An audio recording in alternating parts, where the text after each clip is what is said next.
So guys আজ আপনাদেরকে দেখাবো যে আপনারা যদি ফ্লিপকার্ট বা ইয়াতে শপসিতে কোনো অর্ডার করে থাকেন কীভাবে আপনার মিসিং প্রোডাক্ট এসছে আর কি, যদি আপনি প্রোডাক্টটা পেয়েছেন কিন্তু খালি বক্স আর কি, বক্স ভেতরে কিছু নেই বা ভাঙা বা কিছু এসব কী বা টাকাটা রিফান্ড করবেন সেটা দেখাবো। কিন্তু এটা যদি আপনি সঠিক মাল পেয়ে থাকেন তাহলে এটা আপনি করবেন না, কারণ এটা যে আপনার পক্ষে জেল হতে পারে বা কিছু ফাইন হতে পারে, সে লেগে বলছি। তা চলো ভিডিও শুরু করা যাক কীভাবে আপনারা রিফান্ড করবেন, তা সেটা দেখাবো। চলো ভিডিও শুরু করা যাক।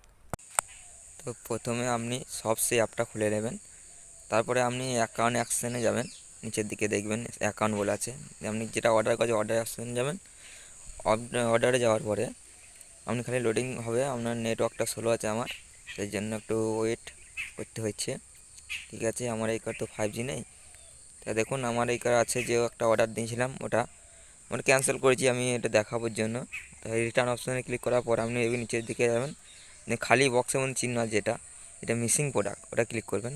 ক্লিক করার পর দেখবেন 3 নম্বরে যেটা লেখা আছে ইট and refund return in missing package, এখানে লিখবেন যে আইটেম ওয়াজ মিসিং, এটা লিখবেন, তবে আপনার কিন্তু হবে না। আর যেটা যে পার্সেল এসে যে খালি বক্সটা, সেই খালি বক্সটা ছবি আপনি তুলে রাখবেন। আমি একটা যে কোনো একটা দিনে দেখাচ্ছি, আমি তো এটা রিটার্ন করবো না, আমি পেয়েছি সঠিক মাল সেই জন্য। তা আমি দেখাচ্ছি কীভাবে করবেন, আমি ক্যান্সেল করে দেবো আবার আমারটা। দুটো ছবি দেবেন, দুটো খালি বক্সের দিকে ছবি তুলে আপনার ফটোটা তুললেন ভালোভাবে দিয়ে দেবেন। আমার ফটোটা লোডিং হচ্ছে, আমি যে কোনো একটা ফটো দিচ্ছি, আমি ওই মালেরই ফটোটা স্ক্রিনশট করেছি সেটা দিচ্ছি। ঠিক আছে, তা খালি ওয়েট হচ্ছে নেটওয়ার্কের প্রবলেমের জন্য।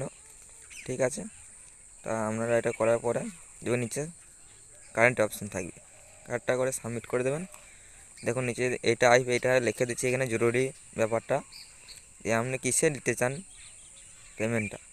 আমি ইউপিআইডি দিয়ে দিচ্ছি, আমার ইউপিআইডিটা আমারটা লিখে দিলাম ইউপিআইডি। নিচে দেখেন লেখা আছে কারেক্ট, দিয়ে সাবমিট রিকোয়েস্টে ক্লিক করবেন। সাবমিট রিকোয়েস্ট ক্লিক করার পর আপনার এটা 48 ঘন্টার মধ্যে রিফান্ড হয়ে যাবে। ঠিক আছে, আপনি স্ট্যাটাস চেক করে দেখতে পারবেন যে আপনারটা হয়েছে কি না। আপনার এটা রিফান্ড সাবমিট, দেখুন আমার রিফান্ড রিকোয়েস্ট চলছে, আমার এটা 48 ঘন্টা রিফান্ড হয়ে যাবে, এটা গ্যারেন্টি। যদি আপনারা যদি সঠিক তথ্য দিয়ে থাকেন তাহলে হবে, নাহলে কিন্তু আপনার রিফান্ড রিজেক্ট হয়ে যাবে বা